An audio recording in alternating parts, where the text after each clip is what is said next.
This is a great story about a bunch of topics. It's a story about confidence.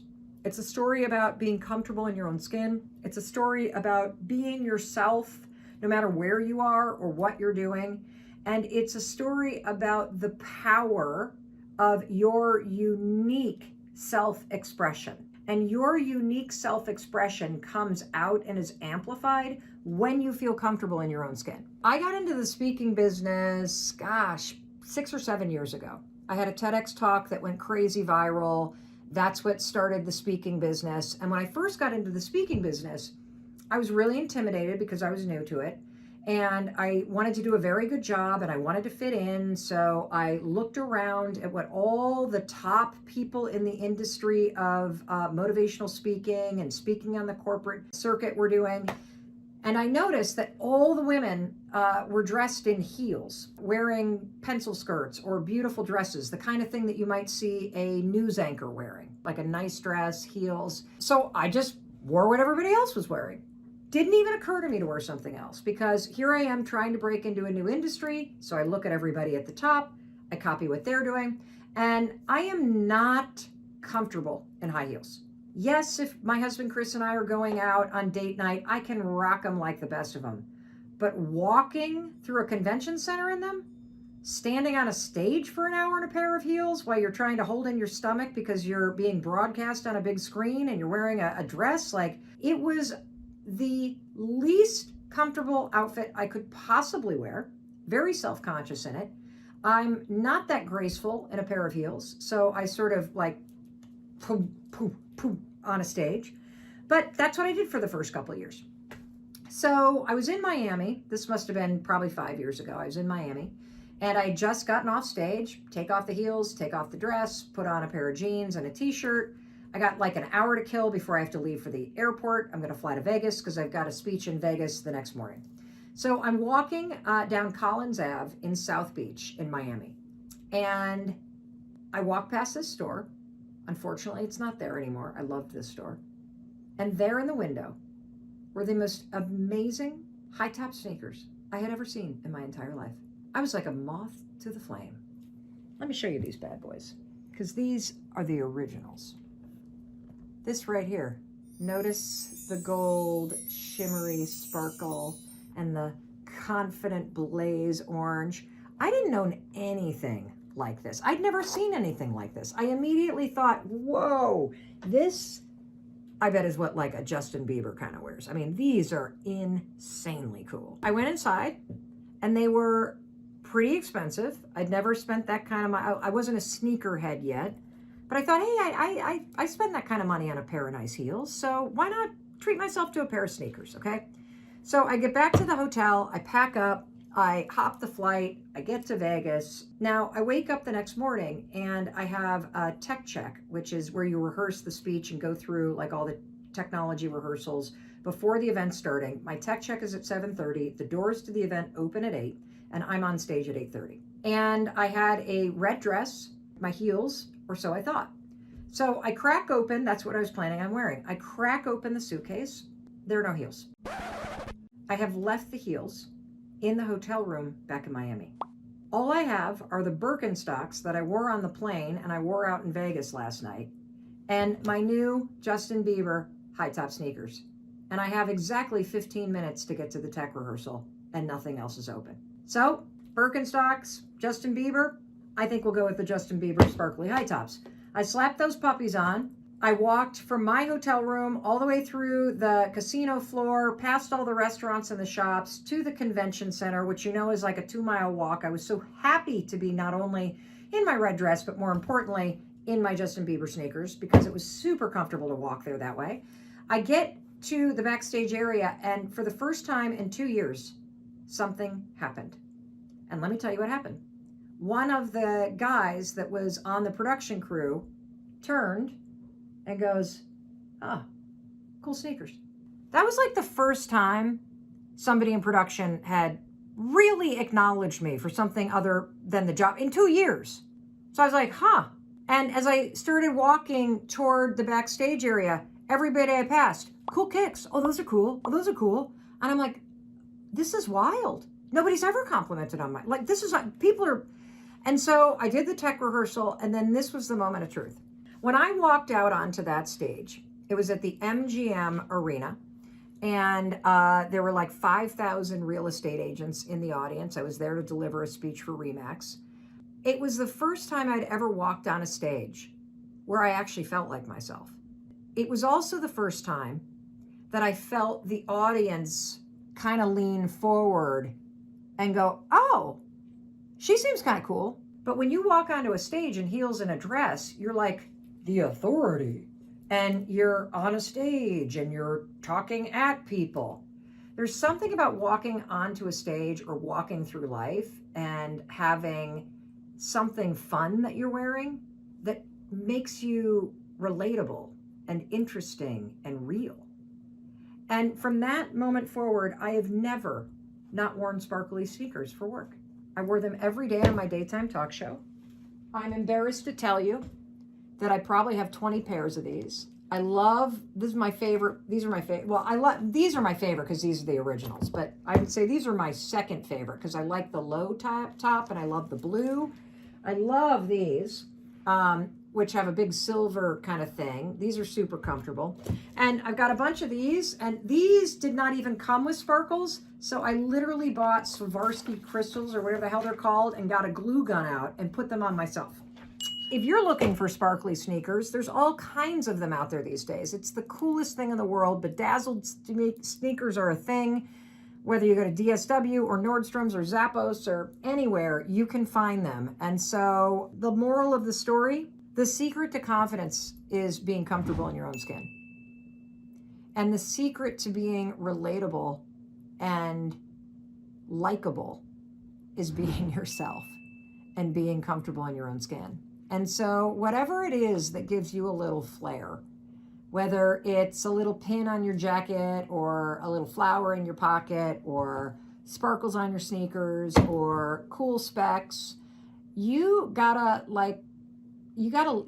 find the confidence to bring that to the way that you go through life, because there's something unique about you. And when you settle into what is really an expression for you, you feel comfortable in your own skin.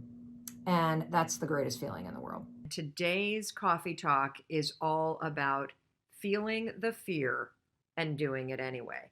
And I'm sure you've heard that statement, right? Feel the fear.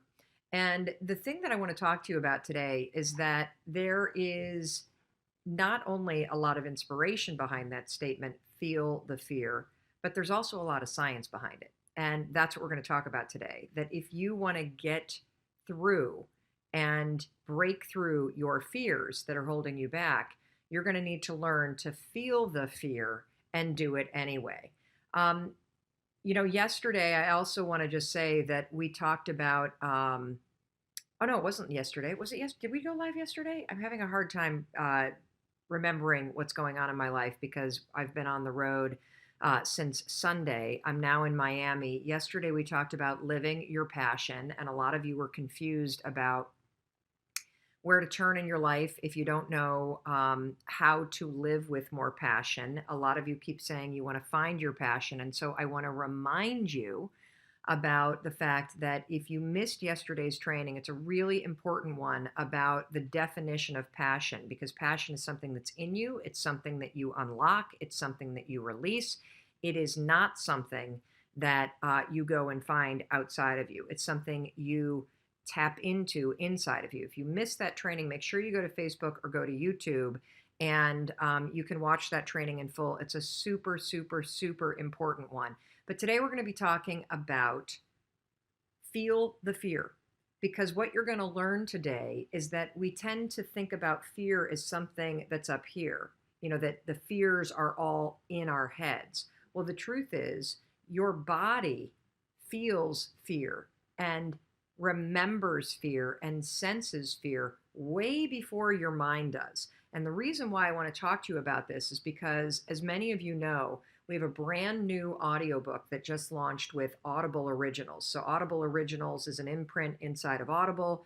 We are a major partner of Audible's, and we just released a brand new audiobook. It's their #1 new release on Audible called Take Control of Your Life: How to Silence Fear and win the mental game. And there were some unbelievable things that I learned and that my team learned and that we're now sharing with you in doing that project. So Take Control of Your Life isn't your typical audiobook. It's not me just reading a book that I wrote. What Take Control of Your Life is Take Control of Your Life is a live coaching and takeaway program that's 10 hours long. And so there are 6 people that you meet when you listen to Take Control of Your Life. And they have fears, just like you have fears that are holding them back, just like you have fears that hold you back, fears that impact your life in a negative way. And we go session by session for 6 sessions. You listen to the coaching session, you hear about somebody else's fear, you hear me coaching this person live, and then I spend like 45 minutes unpacking the entire coaching session for you. And on top of it, you guys, there's a 55-page workbook that our team designed that goes along as a companion to this audiobook. And you don't even need to buy the audiobook to get the workbook or to get the takeaways, because I'm giving you the takeaways for free here on our live stream. So if you want the audiobook, just go to melrobbins.com/take control and you can download the audiobook. And what I'm going to talk to you about today is I'm going to talk to you about the session that we did with Heather in Take Control of Your Life. And it's a really incredible session because Heather is held back at work, because what happens is when she has to have a really difficult conversation, when there's something that she wants to talk to her boss about, when there's a conflict with one of her colleagues. You ever have a conflict with your colleagues at work? Ever feel like you work in a toxic work environment? Well, this is something that you need to understand. Sometimes the toxicity in your work environment is about the other people. And sometimes the toxicity in your work environment or in your life environment or your friend environment is about stored memories in your body from your childhood. I know it's crazy stuff, because the saying, feel the fear and do it anyway, it's true, because your body feels situations that set you, that put you in a state of being afraid before your mind catches up and starts thinking about what you're afraid of.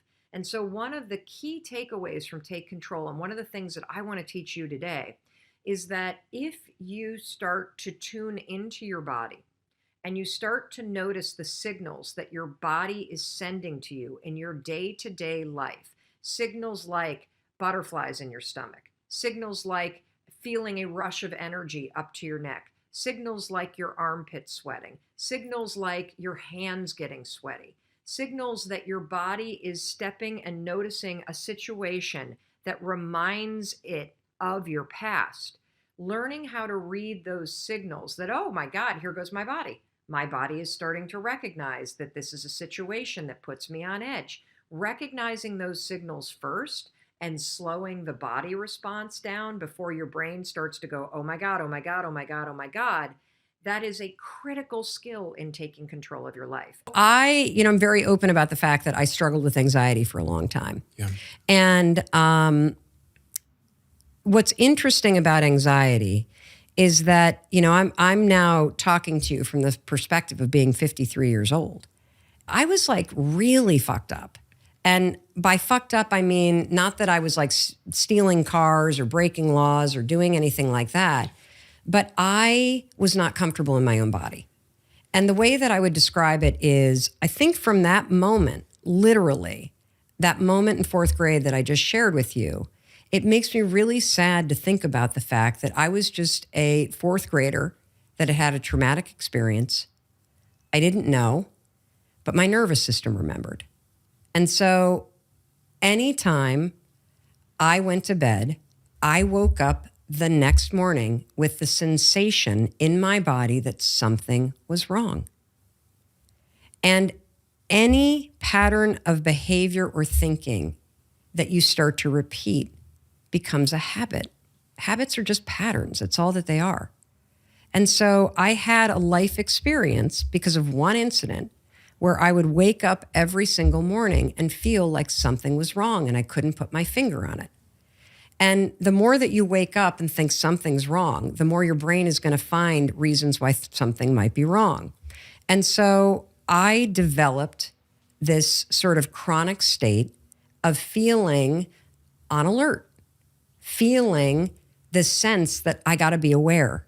Fight or flight. Yes, yes. My, in clinical terms, my sympathetic nervous system got switched on, and I had no idea how to turn it off.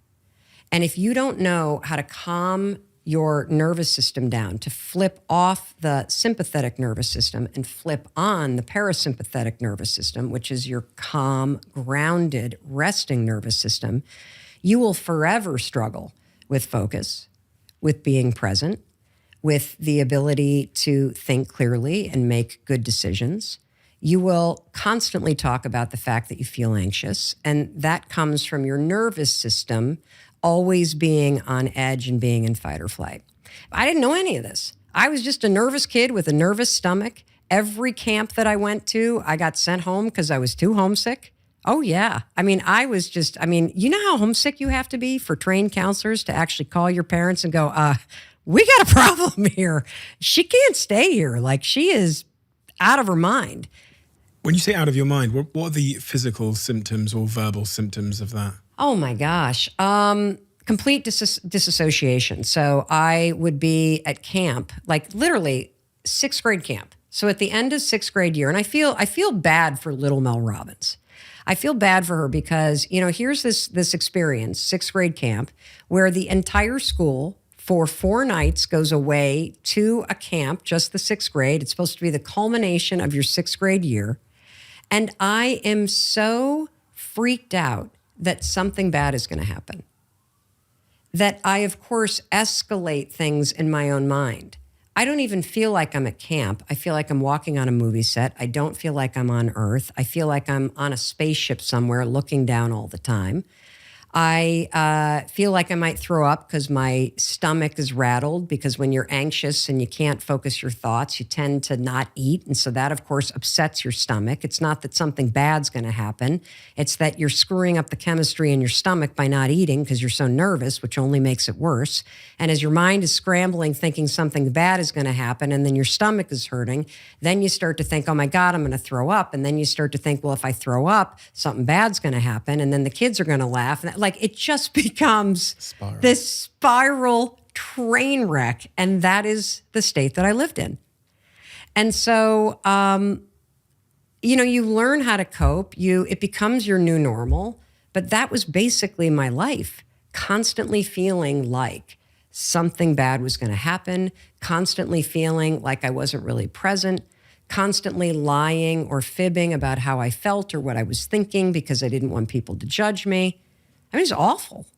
And then you come through college and you've got to make that choice in life as to which direction you're going to go in. It seems quite... Choice. I love the choice, yeah. Yeah, well, how would you define it? Panic. Panic, yeah. Yeah, because I didn't know what I wanted to do. Yeah. Because I had only ever lived in survival mode. So did you not take a pause to decide to sort of listen Take a pause? Who you were and what your calling was? And Take a pause? When you have anxiety, your whole mode of living is, if I'm on the move, no one can catch me. If I am on the run, I'm safe. And so what's interesting is that I think the only time in my life that I have actually slowed down was during the pandemic. Does that sound familiar? Yeah, of course. Yeah. You had no choice. Yeah. And one of the hardest things, which became one of the greatest realizations, is truly coming face to face with myself and realizing that even though I have done all this work to heal trauma, even though I have done extraordinary things in terms of my own thinking patterns, that there was a level to which I was still on the run, that I was darting off to a coffee shop or darting off to Target or darting off to an airplane. And all of this racing around kept me from having to truly stop and stand with the woman in the mirror and just be still and figure out, well, what do I really want? How do I really want to feel? I'm going to be talking to you about the connection between worrying and anxiety, and how it is critical if you want to quiet your anxiety, if you want to stop worrying, if you want to get control over what you're thinking about. It's going to begin with a habit that you have, that somebody else trained you, that you've gotten really good at this habit. And you know what the habit is? It's the habit of worrying. We all do it. We're all guilty of it. We're all guilty of, sorry, let me just move that a little bit. We're all guilty of worrying about things that are beyond our control, worrying about things that doesn't matter, worrying about things that we shouldn't care about. Sorry, I've got the streaming lights anymore. Hold on, let me just ask Mandy a question.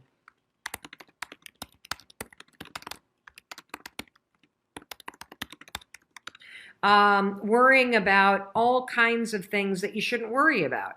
And it becomes a habit. It becomes a default way of thinking. And so in order to kick off Anxiety Week, I want to explain the connection between worrying and why that impacts anxiety.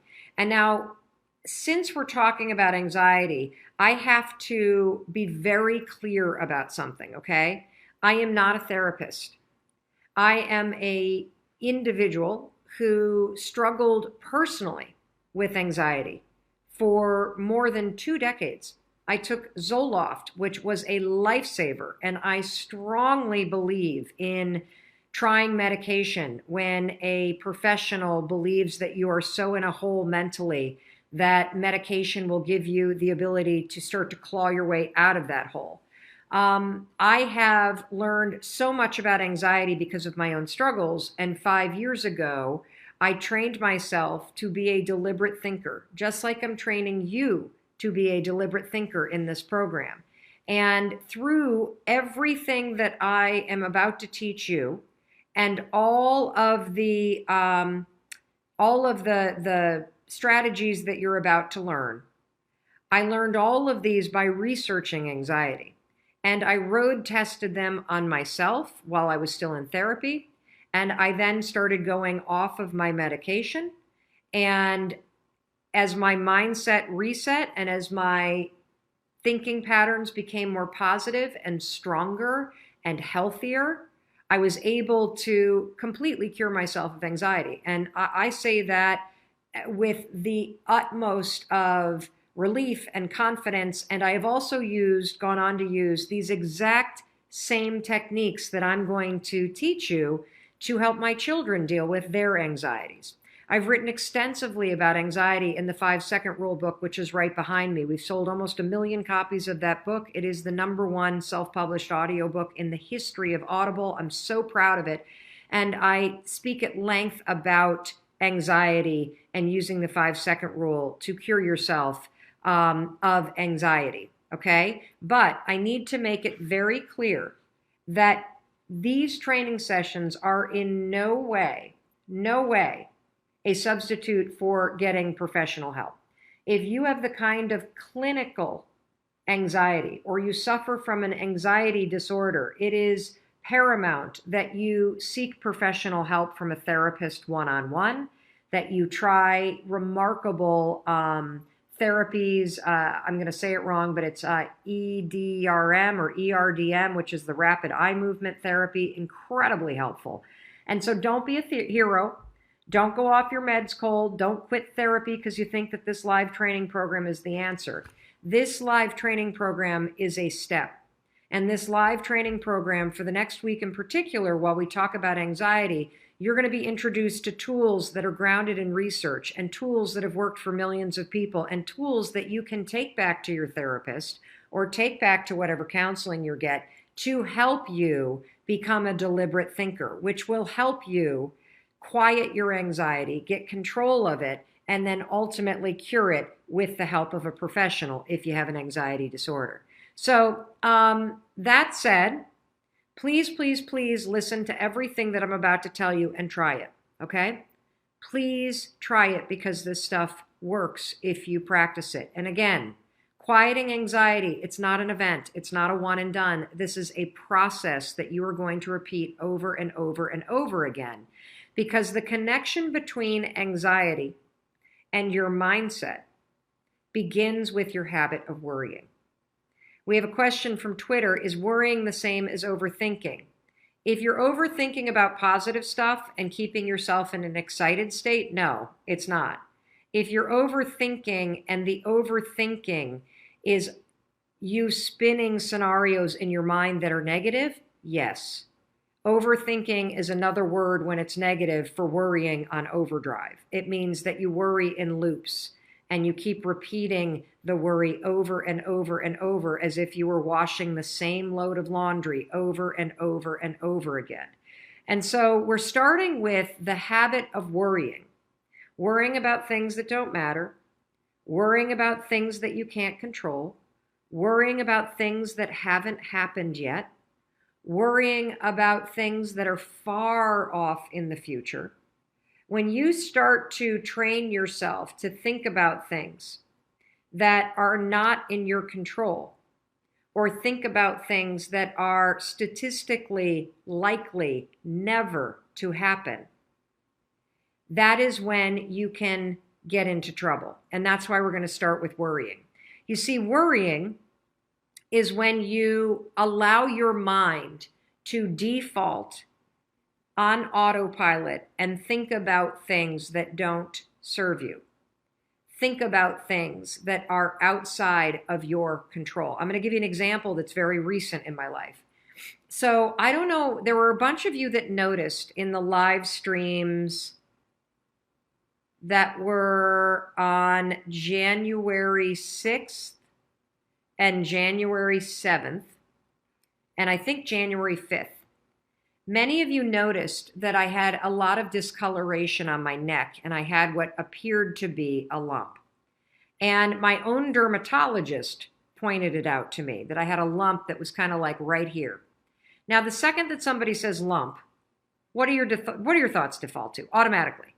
The second somebody says you got a lump on your neck, cancer, of course. I've got some sort of disease that's going to kill me. And so what do I do when my thoughts go there? Well, then I start touching it, and I start poking at it, and I start pinching at it, and then I start asking everybody, do you see this lump on my neck? And asking people if they see a lump, that's a proactive action. That's a good idea. But the bad thing to do is to let your thoughts then default to thinking that you have cancer, to thinking that there's something wrong, to thinking that you're going to die, to thinking that this is going to be a major problem, to thinking that there's an emergency right now. And the problem with allowing your thoughts to go that way is because when you start to think about things, first of all, it's outside of my control if this is cancer or not. It's outside of my control right now if this is going to kill me. It's outside of my control right now whether or not a week from now when I go see my doctor, they're going to diagnose what is in my neck. Full disclosure, I saw my doctor. There's nothing wrong with me, okay? So if you allow your thoughts to constantly drift to the worst case scenario, what's going to happen as your thoughts spiral is your body is going to pick up on the fact that your thoughts are negative. Your body's going to pick up on the fact that your brain is worried. And what's going to happen if you allow your thoughts to spiral the way that mine started to about this silly little lump on my neck is that you will start to trigger agitation in your body. So when you start thinking negative things up here, you're going to start feeling negative things in here. You might feel a pit in your stomach. You might actually start to sweat. Your heart might start to race. Your throat might get tight. Your hands might get clammy. These are all telltale signs that you have now crossed from simply worrying in your mind to feeling physical agitation, which is anxiety. So that's the relationship between worrying about something, which is thinking negative thoughts about things that are outside your control, and anxiety, which is when those worries become physical agitation in your body caused by your thoughts. That's it. And so it's critical for you, if you have anxiety, if your kids have anxiety, if you're a chronic worrier, if you lay awake at night thinking about all these things that you need to do, we're going to go through all of this and all kinds of things that you can do to start to address this. It is critical that you understand that there is a connection between the day-to-day anxiety that many of you feel. We're not talking about anxiety disorders here. We're talking about the day-to-day anxiety that you feel that is triggered by the worries in your own head, that is triggered by the overwhelm that you feel in your life. This is anxiety that you can quiet. This is anxiety that you can get control of, because this form of anxiety is all triggered by your habit of worrying about things beyond your control. Worrying about whether or not your boss is going to snap at you. Worrying about whether or not your spouse is going to be in a bad mood when you walk in. Worrying about things that you can't necessarily control. And so here's the thing that you want to do. When you have a worry, for example, being worried about a lump in your neck is a good thing, because it'll get you to take action. So the second that I confirmed, and I looked at the screenshots that many of you sent me, and I checked it out in the mirror, that I had a little something right here, I made an appointment with my doctor. And then you know what I did for the rest of the week? I practiced the tools that we've already covered in videos 1 through 11. I practiced the tools of autopilot versus deliberate thinking. You see, you worry when you're on autopilot. When you direct your thoughts and you're deliberate, you're now in control of what you're doing. And if you don't know what I'm talking about, go to Mindset Reset, the playlist on YouTube, on our YouTube channel. And on video number 2 is all about autopilot versus deliberate thinking. So I would catch myself when I'd start to think about the lump. And I would go, nope, I'm not going to worry about that because I can't control it. I'll find out on my doctor's appointment if there's anything that I need to be concerned about. Until then, I'm going to not think about that. I'm going to think about this. And so day 4, when we talked about thinking this and not that, so this is video number 4, I used those tools all this week, everybody, in order to make sure that I didn't allow my habit of worrying about some lump on my neck turn into anxiety that I started to feel in my body. Does this make sense? Give me a thumbs up if this is making sense. And by directing my thoughts, so whenever I'd start to think, oh, there's that lump, and I'd start to touch it again, which of course makes it bigger, I would go, wait a minute, hold on. Nope, I'm not going to think about this. I'm not going to worry about this. I'm going to be deliberate, and I'm going to think that I'm okay. And I started to train myself to go, I'm not going to worry about it until I have something to worry about. I'm going to make a doctor's appointment, and I will worry about it when there's something to worry about it. But for now, I'm just going to assume that it's totally fine, that there's nothing there, that maybe it's an insect bite or something like that that's gotten inflamed, and that's that. And you know what? It works. It works. And let's say that when I went to my doctor's appointment on Thursday, I got a bad diagnosis. Well, guess what? Then there are decisions to make. Then there are things to be concerned about. I still am going to have to manage my worries, because if I start to allow myself to get anxious about a negative situation, I'm going to make it worse for myself, okay? Your anxiety and your worrying doesn't change the things you need to do to address any problem in your life or potential problem. But worrying and causing yourself anxiety will make the potential problem worse, because you are going to make yourself feel worse. So it all begins with you and being deliberate about what you will allow yourself to think about and what you will not allow yourself to think about. We are in the middle of Anxiety Week, and I'm super excited about this because I am somebody who has struggled with anxiety for a large part of my life. For more than 2 decades, anxiety was a chronic and debilitating issue for me.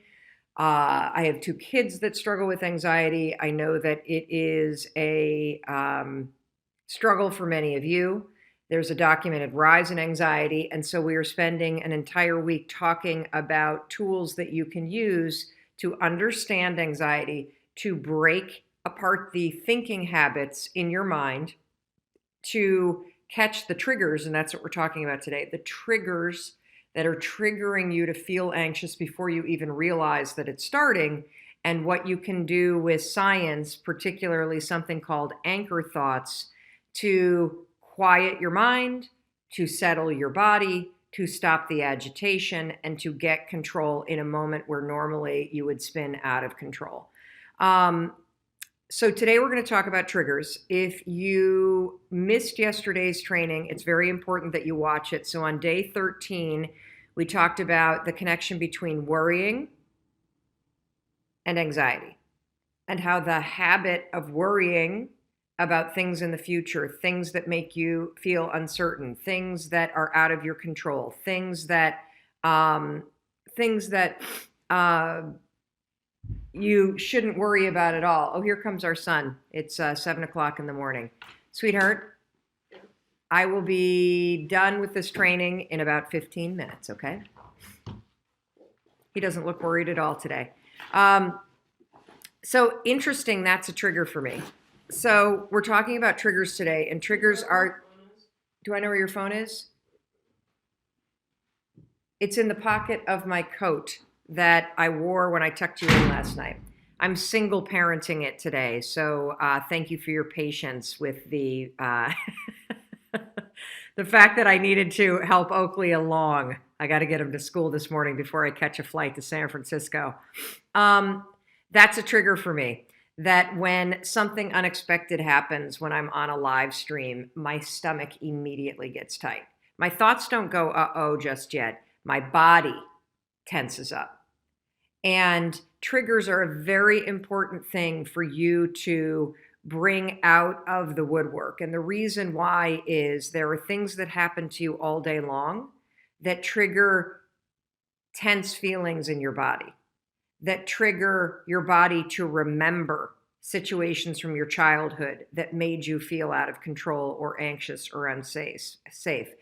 It's things that happen that trigger you to start bracing yourself.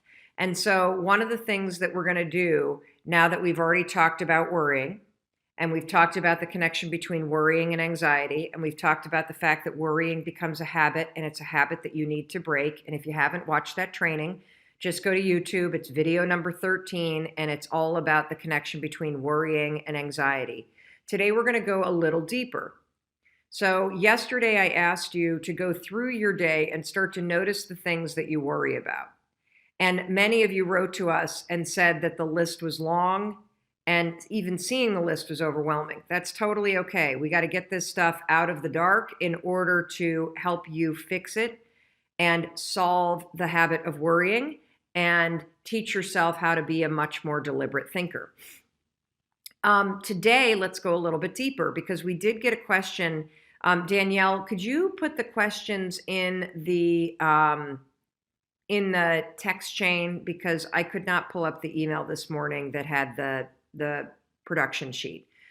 We got an email, a comment that was all about worrying yesterday, and I'm not going to remember it directly, but I can paraphrase it. Oh, here it is.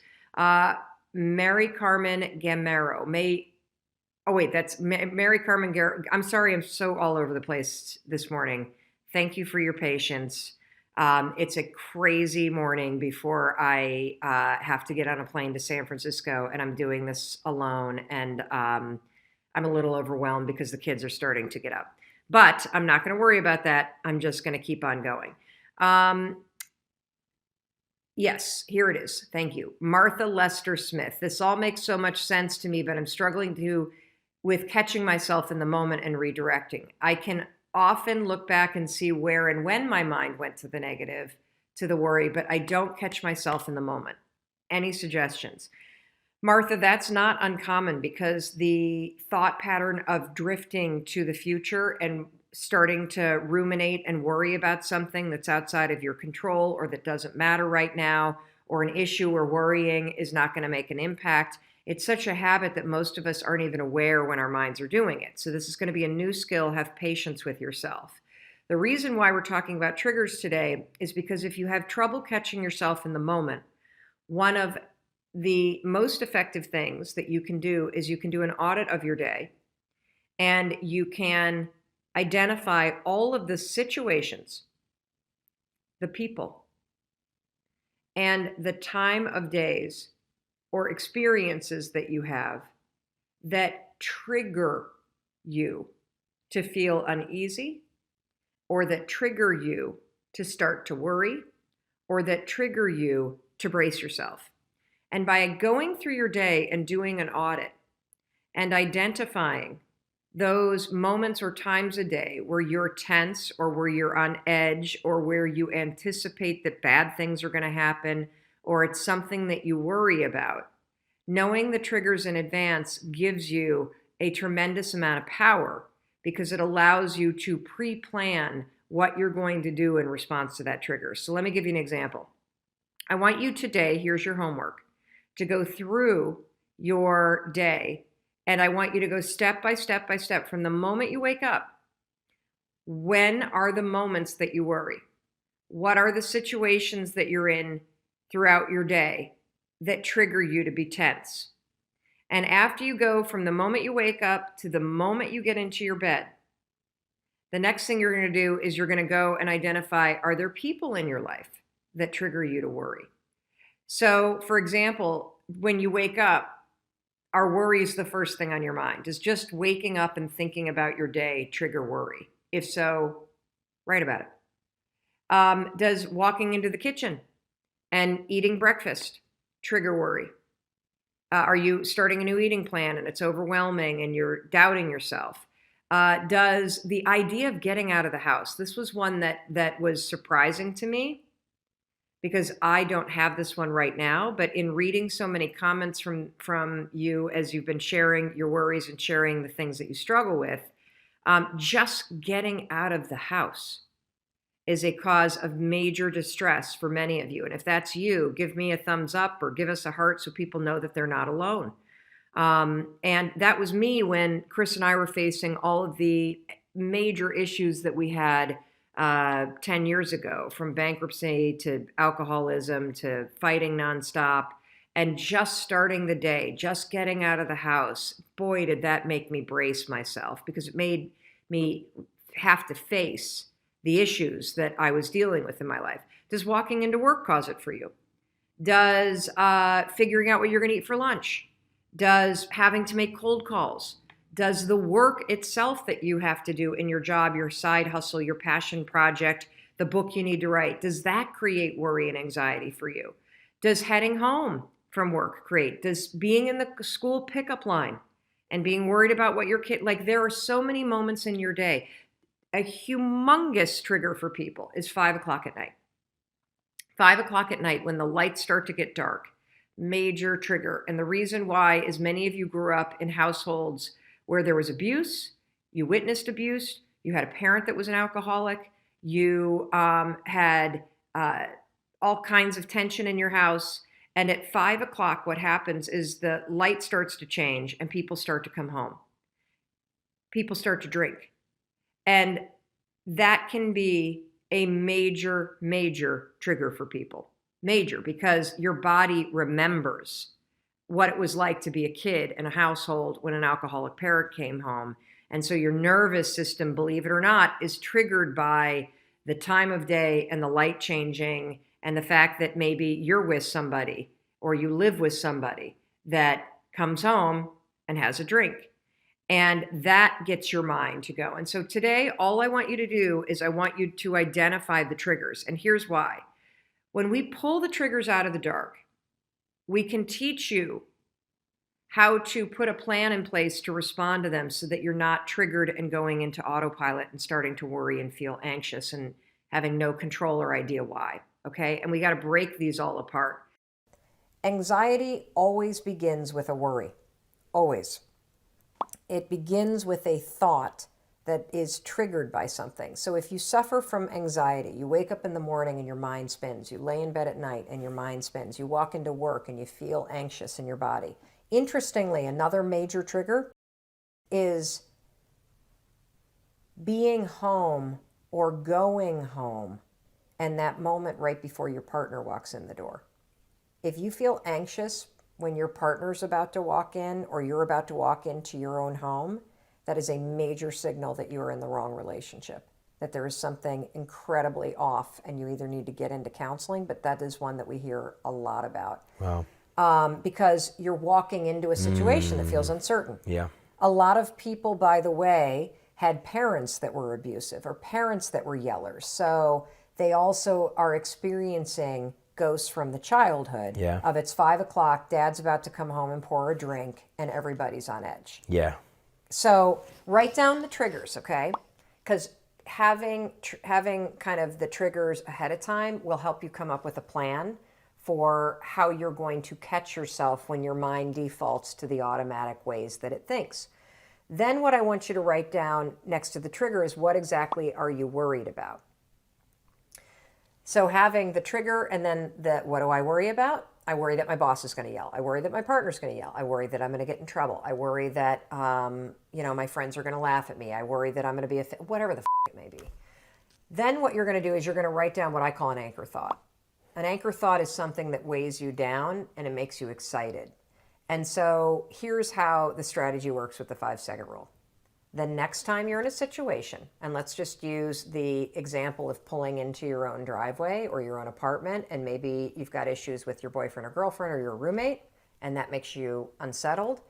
The second you pull in and you feel the trigger, you're going to go 5, 4, 3, 2, 1, because I want to interrupt your mind from going into the I don't like, what if I do this? And then you're going to drop in the anchor thought of the last time that you and your roommate really got along well, or the last time that you stood up for yourself and it went fine. And or your puppy. Yeah, or a puppy or whatever. And you're going to say, I'm so excited to deal with this. Yeah. And then you're going to get out of your car, even though your body is going to feel a little unsettled and your mind's going to race. Go 5, 4, 3, 2, 1. If you start to be like, but what? And then walk in the door. And what I'm teaching you to do is to not let your mind hijack you. Right. And it's very important because there's a very tight nexus between your habit of worrying and spiraling your thoughts and the way your body starts to amp up. And so we want to settle your mind so we don't agitate your body. You got it? Yeah. And so if you start to practice that over and over and over and over and over and over and over again, and for you 18-year-olds that are watching this, use this with the nerves that you have about what you're going to do with your life. Use this when you catch yourself worrying about college applications, because worrying about the applications won't get them done. Worrying about what your friends are doing won't make it happen. Worrying about what you're going to be doing when you're 25 or how you're going to make money, it's not going to help you make money right now. It's only going to make you miserable. Right. So 5, 4, 3, 2, 1, cut off that habit. Yeah. That'll stabilize your body, and then go to a vision of you at the age of 25, driving a car that you think is cool and hanging out with a friend that's cool and saying to yourself, I'm so excited because I know I'm going to figure it out. Because you don't need to worry about that right now. Yeah. But it becomes a habit that destroys your year this year.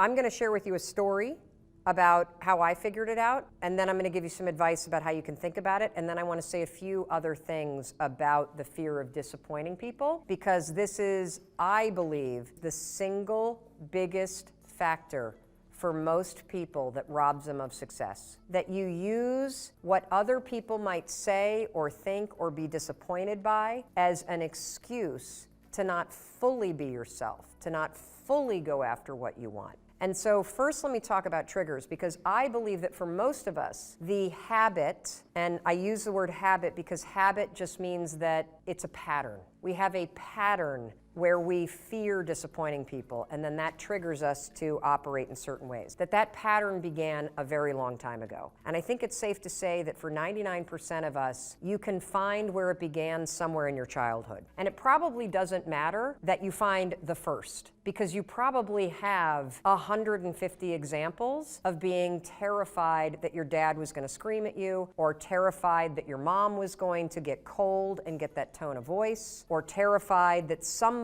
was going to be upset with you. Because the fear of disappointing people really has more to do about being in trouble with somebody, right? So for me, I know the moment because it was a really defining moment for me, but I didn't remember it until I was 27. What happened is I had a memory being in a group environment environment during a seminar. Somebody was sharing about being a sexual abuse survivor, and she was talking about her sister. And all of a sudden I had this memory triggered where I remembered being in the 4th grade, and I remember being on a ski trip with my family and a couple other families, and I remembered waking up in the middle of the night with an older kid on top of me. Now, it wasn't a terrifying sexual abuse story. It was more confusing to remember it. He did what he did, and then he got off of me, and I remember my brother was sleeping in the bed next to me in the bunk bed, and I remember thinking in that moment, oh my God, don't make a noise. I don't want this person to hurt Derek. So fast forward to the morning, all the kids leave to ski. I'm kind of like underneath the covers, and I get out, I go downstairs, and as I go down the stairs, I hear my mom talking in the kitchen, and I think, I gotta tell her, I gotta tell her, I gotta tell her, I gotta tell her. So I'm in 4th grade. I round the corner, my mother's there with another mom, and there's the kid. And my mom goes, how'd you sleep? And I said, fine. And what's interesting is what? A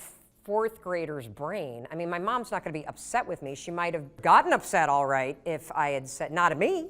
There was this moment where I remember it now like that. And you don't have to come up with the moment, because I guarantee you've got 100 of them, where you have a bad report card, or you broke something, or mom or dad drank and you heard them pull in and you felt the anxiety coming in and you went into a mode where you became quiet because you don't want to upset somebody. It was just this mode where I so knew in that moment that I needed a strategy to avoid a scene. Does that make sense? Because that's what you're doing when you are not disappointing people. You are avoiding making a scene or having them do one. Does that resonate a little bit? Okay, good. So you can go to the root cause, because what I discovered in that moment in realizing, holy cow, at the age of 9, I made a decision not to tell the truth, that I would just make up what I thought would make the situation okay. And what's interesting is I can take that one decision and roll the clock forward until the age of literally like 27, probably took me longer to about like 35, 40 even,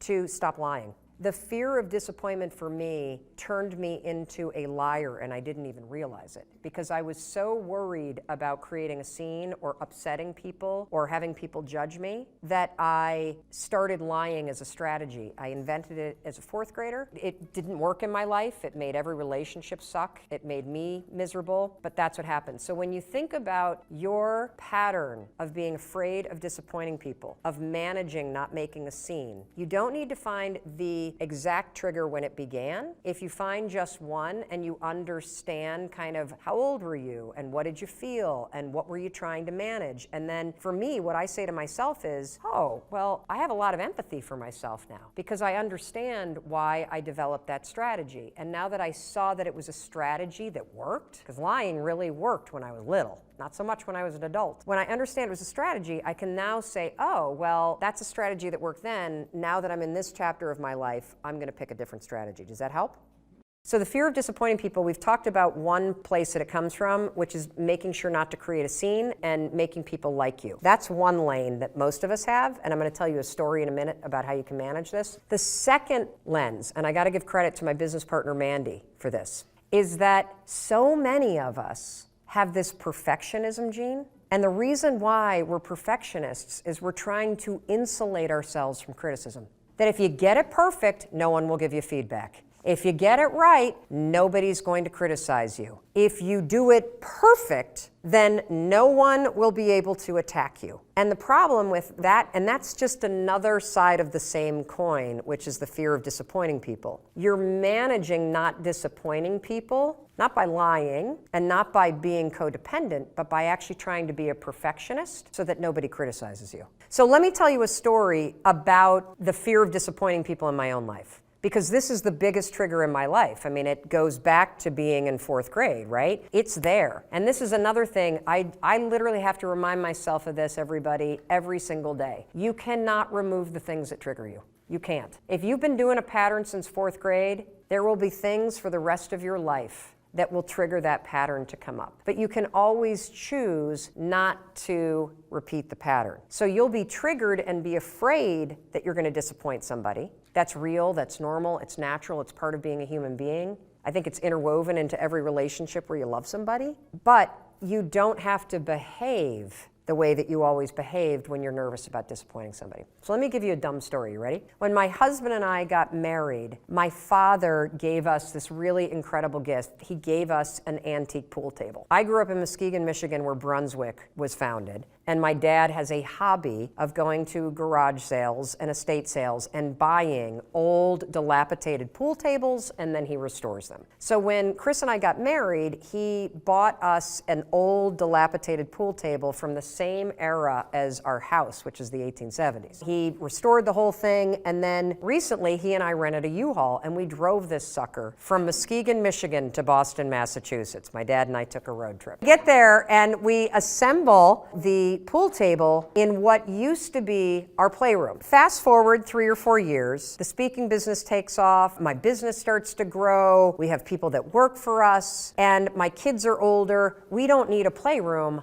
we need an office. The pool table is in the middle of this thing. For the first 2 years of having the office, we kept the pool table there. Why? Because I didn't want my dad to be disappointed. Because I love him. Now, he visits our house twice a year for 2 or 3 days with my mom. And I kept this thing occupying a third of our office for 2 years. And then I realized I'm being ridiculous. I'm being absolutely ridiculous. Now here's the thing. Will he be disappointed if I take the pool table down? Absolutely, definitely. There are always going to be things that you do, decisions that you have to make in your life, in your business, for your family, that will disappoint other people. It's unavoidable. But the fact that he's going to be disappointed should never be the reason that I don't do something that is aligned with my values.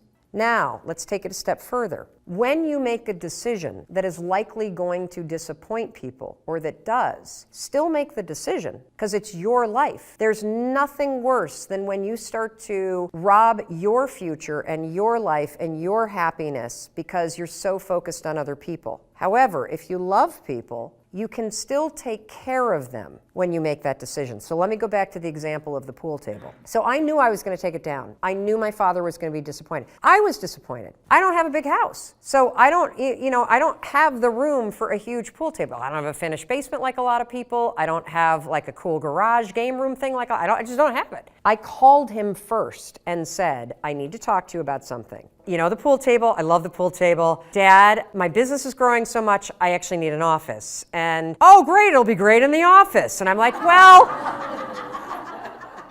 yeah, it would, except I have, 3 or 4 people showing up and we got to put some desks in there for now. Even went down, well, you could put a piece of plywood, they could work on the pool table, and then they could do the thing, and then the thing. And now my heart is racing because I don't want to disappoint my dad. And now he's fighting and I had to just say, for me, Dad, here's what's going to happen. I'm going to hire professional movers in the pool table business to disassemble this with love and care. We were going to store it beautifully. When I either get a full-time office off-site, or I build a barn, or I build a different house, this will have its own beautiful room dedicated to you. So we had this beautiful conversation. Now, was he disappointed? Absolutely. When they come to the house and visit, which they just did, and they walk into the office, do I feel a pang? You better believe I do. It doesn't matter. That's all normal. I still need to make the decisions that I need to make. And the difference, what's changed, is how I relate to that fear. So instead of what I would do in the past is I would make a decision that doesn't serve me. I'd leave the pool table and then I'd be all about it. I'd leave the pool table as a way to make my dad happy, but it makes me miserable to leave it there because I need the space, right? And then I'd be kind of annoyed. And then he'd come and I'd fake play pool because I kind of want to, you know what I'm saying? Like, we do all this that's not real. And what I've been able to do for myself in some instances when I catch it is to hit it head on and to be authentic and to still take care of people. And what I've also come to learn is that people can be disappointed in you and they still love you. You're never going to get around this. Everybody in your family is going to be disappointed with you, probably once a day, probably. And you have the ability to retrain how you respond to that trigger that rises up in you where you start to fear that you're disappointing somebody. And the answer really is make the decision that's aligned with your values and the thing that supports you, and then take care of the person by being honest and straightforward about it, dealing with their disappointment head on, because that's really the adult thing to do, and that's what you do when you love somebody. The way we've all been handling it, myself included, is manipulation, lying, resentment, withholding, and that doesn't serve anybody. So first of all, I literally have struggled with anxiety my entire life. And anxiety, for this conversation, the way I define it is the habit of worrying spiraled out of control. You know, you may say that you are a worrier. That's not true. You have a habit of worrying. A habit is a pattern of behavior or thinking that you repeat without realizing it. So anxiety happens when that pattern of worrying about things spirals out of control, and now it starts to marry and manifest itself with physical sensations too. That's all that it is. I know that I say that's all that it is. Me personally, I struggled with anxiety, I think my entire life. It became quite acute when I was in my late teens and early 20s. I became medicated in the middle of law school. I took Zoloft for 2 decades. When our first daughter was born, who is now 17, the postpartum depression and the cascading panic was so terrible that not only was I medicated and couldn't breastfeed, but I couldn't be left alone with her. Wow. So when I say you can cure yourself of anxiety, I don't say that lightly. 4 years ago, after I had been using the 5-second rule to change my behavior, how I spoke to my husband, how I negotiate in business meetings, how I conduct sales, the kind of parent that I am, my health habits, my eating habits, curbing the drinking, I thought, I wonder if I can use this 5, 4, 3, 2, 1 thing to get control of my thought patterns. Not my behavior patterns, my thought patterns. Yes, you can. Wow. So we're gonna build this conversation, because I want to start with something we can all relate to, and that is, how do you stop worrying, and how do you stop listening to self-doubt? This is how you're going to do it. So all day long, you're going to have moments where your thoughts drift. And I use that word on purpose, because for me, there is a physical sensation when you start to use the 5-second rule and you start to wake up, not only on time in the morning, but you wake up to your life and the opportunities in your life. Your thoughts drift. Like, you'll just be hanging out with your friends, and then suddenly you're like, I'm not sure that person likes me anymore. I haven't heard from my kids lately. I wonder if they're dead, or, as a check, like, you just start worrying about stuff. Why? Because it's a habit. Because when you're not paying attention, your brain shifts from you being a decision maker and paying attention to you just kind of spinning things on autopilot, and one of your habits is worrying. The second you wake up and you notice, holy cow, I'm talking some negative garbage to myself right now. 5, 4, 3, 2, 1. You've just shifted the part of the brain that you're using. You've shifted from the basal ganglia, which is where your habit loops are spinning, and you've awakened your prefrontal cortex. You've also interrupted that pattern. Now what you're going to do, because your mind is actually ready to receive a different thought because of the counting, now you can put in an anchor thought. Like, if you have a mantra, if you've got a vision about the way that your business is going to turn out in 5 years, if you just have a thought that makes you really happy and proud, insert that. Now, why does this work? It works because of the counting. And I'm not kidding. We know, based on research, that positive thinking alone, not effective. In some instances, trying to force yourself to think positive can actually make the worries worse. Why? Well, the reason why is because it's really hard to just change the channel. What we have to do first is basically interrupt it and turn off the TV, and then turn it back on with the prefrontal cortex awakened. So the counting is essential. And so you can start using this today. You catch yourself talking garbage to yourself, because we all know if I were to put a speaker on your head and broadcast, you would be sitting here in the audience, you'd be in an insane asylum, because the crap that you say to yourself is insane. And the problem is we listen to it. You'll be in a sales meeting and you'll be undermining yourself. They're not going to buy. Oh my gosh, I'm in trouble. You're not even present. 5, 4, 3, 2, 1. Switch it back. Get back to that vision that you have about toasting your success, or this customer being really happy, or you being proud of yourself. Whatever that vision may be, you can control your thoughts. And this is not just us talking about it. This is a tool that you can use. So let's take it a step further. So worrying, if you let it go unchecked, what will happen is you will get used to worrying. You will get used to living in a state where you're slightly agitated all the time. Let me talk a little bit about agitation. So what we know based on research is that physically, in your body, so physiologically, being excited is the exact same thing as being afraid. Let me say that again because it is so important. In your body, being excited is the exact same thing as being afraid. Your body doesn't know the damn difference. Your heart races, your armpits sweat, you're like, you may get tight in your throat. Your cheeks may get pink like mine do when I get excited. The only difference between excitement and fear is what your brain says. And the problem is if you have a habit of worrying, guess what you're going to tell yourself is going on? That you're like freaking out, that you're not excited, that something must be wrong. Oh gosh, why would you say something's wrong? Because you got a habit of saying that all the time. Even as I became a speaker for a living, or I'd be on CNN, when I first started doing it, I would be freaking out backstage.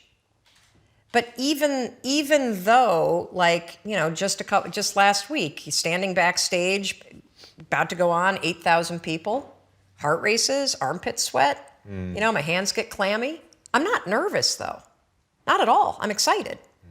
And so I developed this technique, and research out of Harvard, not based on my technique, but something very similar, proves that if you basically, right before you're about to do something, take a test, run a race, public speaking, a business negotiation, ask somebody to marry you, whatever it may be that gets your heart racing, just do this. Go, I'm excited.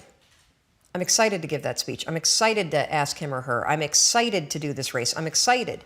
Because what happens is you give your brain context, so your brain doesn't escalate the stuff going on in your body. Your brain's not worried. Make sense? Yeah. So you can combine this with the 5-second rule. So we know how to do worrying. You catch your thoughts drift, 5, 4, 3, 2, 1, anchor thought.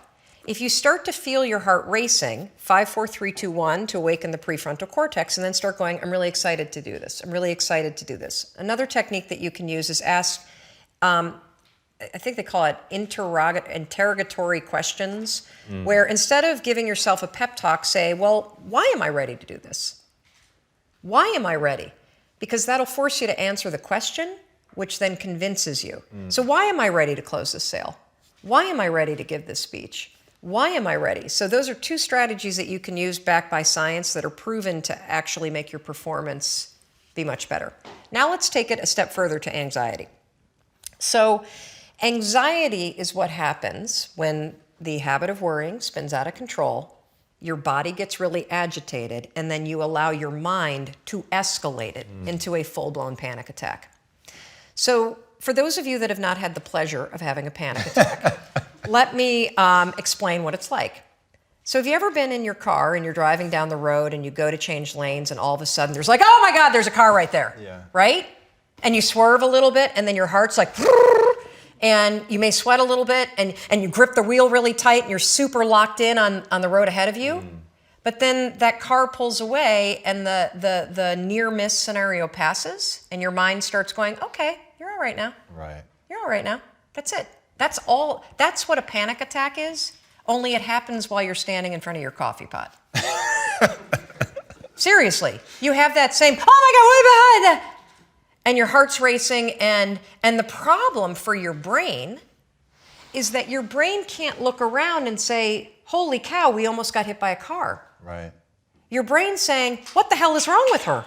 She's making coffee and she's freaking out. And so now your brain has a problem. Because what's your brain's job? It's designed to protect you.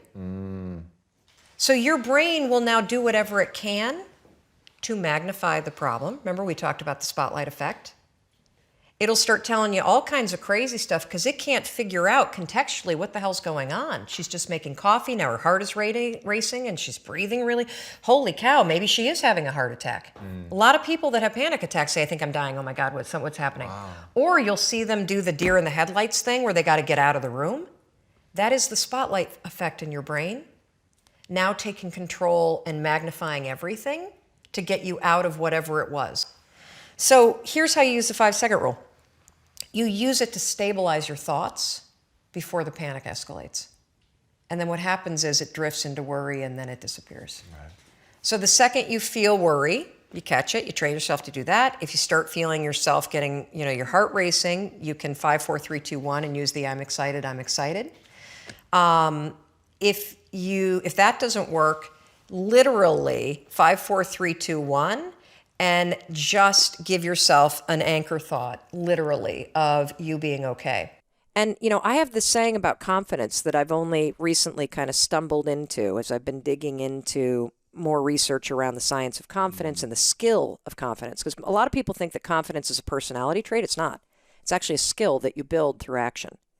And a lot of people think confidence is a state of belief. It can be, but that's not where it begins. And so I say that confidence is the willingness to try. That's all that it is. Knowing that you may succeed or survive, but you'll still try. And to me, all those people that we admire most, that's what they're doing. They have the ability to tune into those instincts that are true for them. Because the fact is, there's only one you. That's it. And you matter because there's only one you, and there's only ever going to be one you. And your instincts and your experiences and your inner wisdom is a gift to the world. And every time that you tune it out because of the habit of hesitating or the habit of self-doubt or the habit of worrying or the habit of overthinking, you are robbing the world of that gift that you have to give to everybody. And you can use this simple, stupid, silly tool to train yourself to not only hear it, but also to develop the skill of courage to act on it. Powerful. And is there any area of your life where you feel like you lack courage still? I'll admit it's kind of easy. I think we all kind of go through those moments where you feel like you're behind.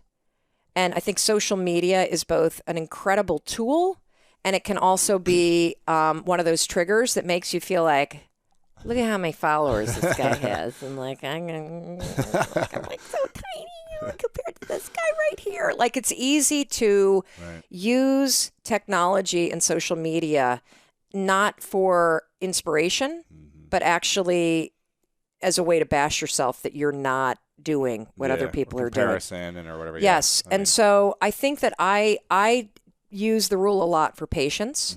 I notice that my insecurity rises up because right now, look, I did a ridiculous number of speeches last year. I travel way too much. I don't want my life to look like that.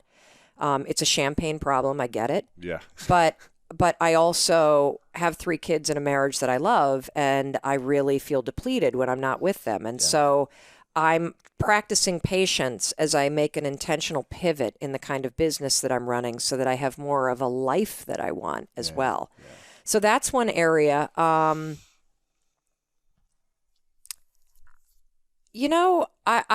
don't feel insecure as much as, the term deliberate practice, right? And the 5-hour rule where... Deliberate practice, is that from the Talent Code?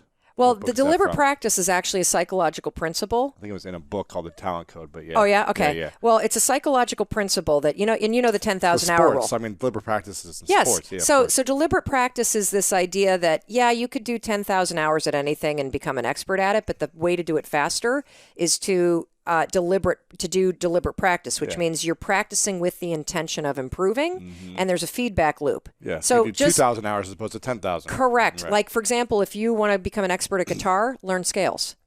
Don't just sit there for 10,000 hours and play the same song. Right. If you learn scales, you get the finger dexterity and the muscle memory and the neural pathway development. By the way.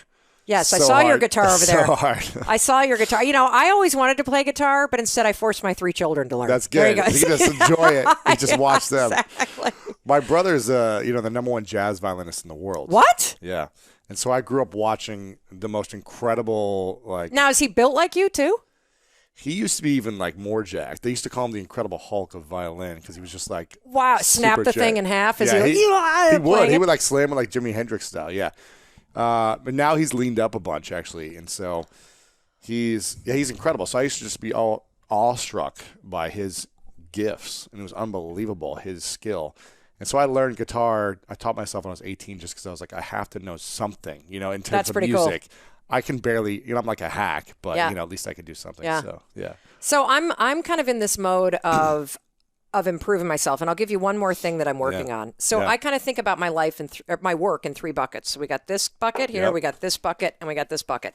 And so when you think about your business, or you think about your passion, or you think about work, I think about, okay, what do I need to do in terms of how much time and what actions do I need to take in order to develop the skills so that I can perform the work? Mm-hmm. So there's the deliberate practice that goes into practicing your skill and your mastery. And your competency mastery, so that when it comes time to actually deliver the work, whether that's selling or standing on a stage or writing a book or talking to people or selling real estate or whatever it is that may be your passion, deliver. This is the one I neglected last year.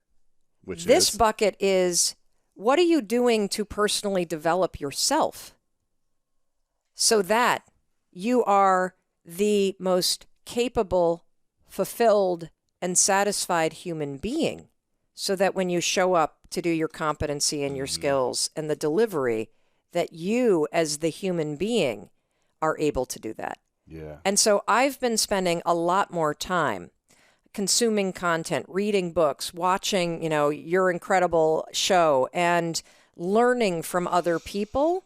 And I think that one of the traps that we entrepreneurs get into is I was feeling last year anyway, like I was on a treadmill, and when I wasn't looking, somebody was coming by and turning up the speed. Sure. And I was only in this alley. And increasing the hills, the bike, yes.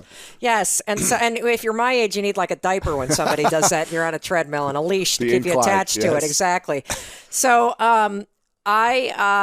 I've been focusing a lot on this, and it's been interesting because you and I were talking earlier too about you going to India and some of the stuff that you learned in terms of the different states to be in. And I use one where I pay attention to where I'm feeling depleted versus where I'm energized. And here's the thing. You can be doing things that are really hard that energize you. You can be doing things that are really scary that energize you. The same is true with things that deplete you. There are things in your life that are really easy for you. There are people that you hang out with, by the way, that you've been hanging out with for years, but they deplete you. And so I've been starting to become more deliberate about how I distance myself from things that deplete me, and how I spend more time and energy either doing or pushing myself to do those things that actually energize me. And this gets back to your message around passion, right? And that, the art and the skill of building a life that is guided by the things that you're passionate about. Yeah. I believe with all of my heart and being that every man, woman, child, person, grandparent, everybody should infuse their days with habits of celebration and self-confidence. And the fastest and easiest and most science-backed way to quickly start to change how you see yourself is by adopting a simple habit of high-fiving your reflection in the mirror every single morning. Now, I know exactly what you're thinking. Are you serious, Mel Robbins? That is the stupidest thing I've ever heard in my entire life. I know it sounds dumb.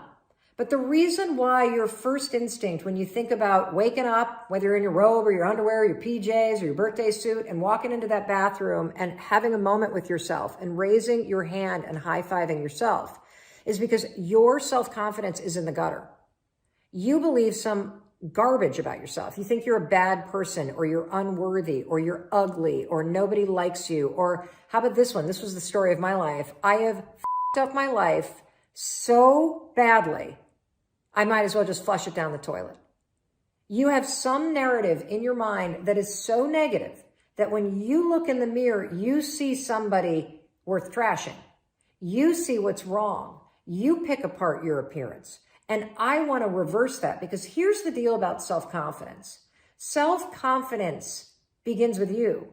You realize the word self is in there, right? I can't give you confidence. I can give you a little boost. I can give you tools. I can encourage you.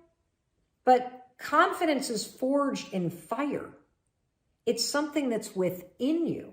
And here's the thing I want you to realize about confidence. You are a confident person. That's why you miss feeling that way. You can only miss what you know. You've just been blocked from the feeling of it.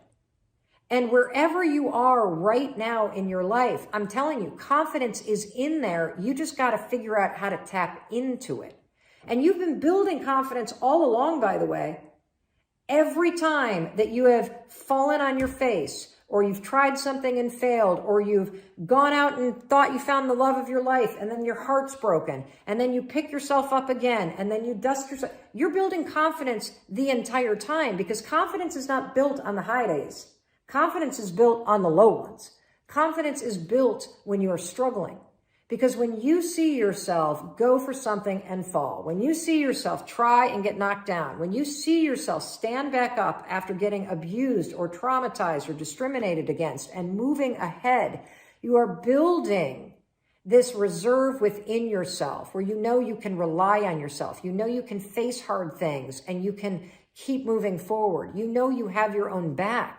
So it's in there. Your life has been helping you build it. Now you got to just dig in and tap into it and use it to shut that critic up in your head.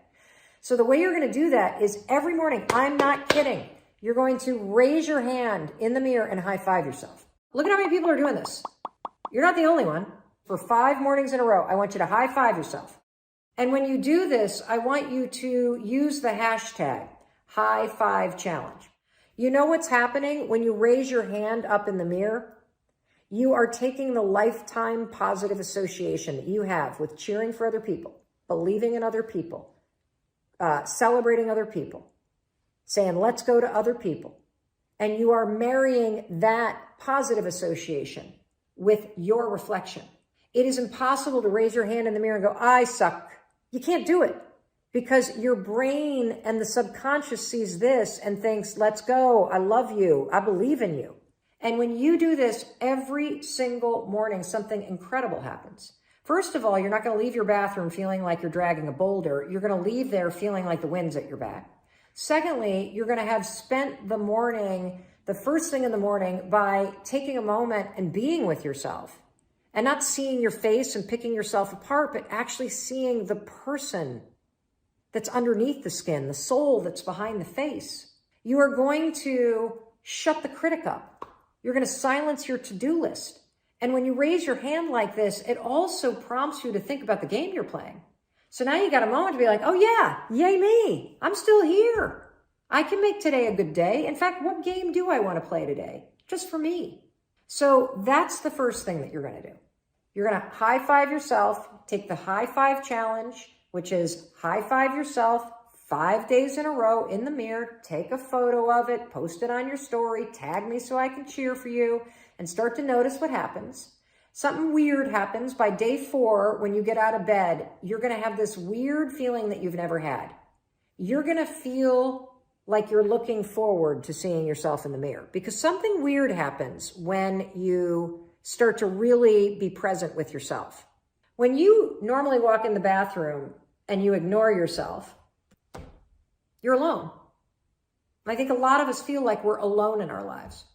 When you start to see yourself, you literally, oh, hey, hi there, Mel Robbins. How you doing? You now, as you look forward, oh, hey, girl, how you doing? Hi, Mel Robbins. Oh, hey, let's go. I believe in you. Gonna have a great day. It's almost like when your neighbor waves to you. You're seeing yourself. You know, now that I've been doing this for a year, I don't feel like I'm alone. I feel like I've got myself and I've got my own back. I feel like this person that I see in the mirror is the one person that's going to be with me for my entire life. So I better cheer for her. I better celebrate her. I better encourage her and love her. And that's what you're doing when you do this every morning to yourself. And there are mornings where I stand in my underwear at my bathroom sink and even I don't have a word to say to myself. But I can always do this. And it always lifts my mood. And it is creating that deep connection within me to myself. And that's what builds your confidence. Confidence is being comfortable in your own skin. Confidence is knowing that you have your own back. Confidence is knowing that you can face something. Confidence is believing in your ability to face or survive or try something and be better. And confidence is being willing to try. And all of those things happen when you raise your hand every single morning. The second thing that you should do is you got to be honest with yourself. If there are things about your appearance that are within your control, whether it is the shape that you're in, whether it's the health choices that you're making, whether it's how you take care of yourself in terms of self-love, and you're not taking action in those areas, the lack of action says to your brain, you don't care about yourself. And so what I want you to do is pick one thing, one behavior that you could do every day. The high five's one of them. Pick another one. And I want you to practice doing it.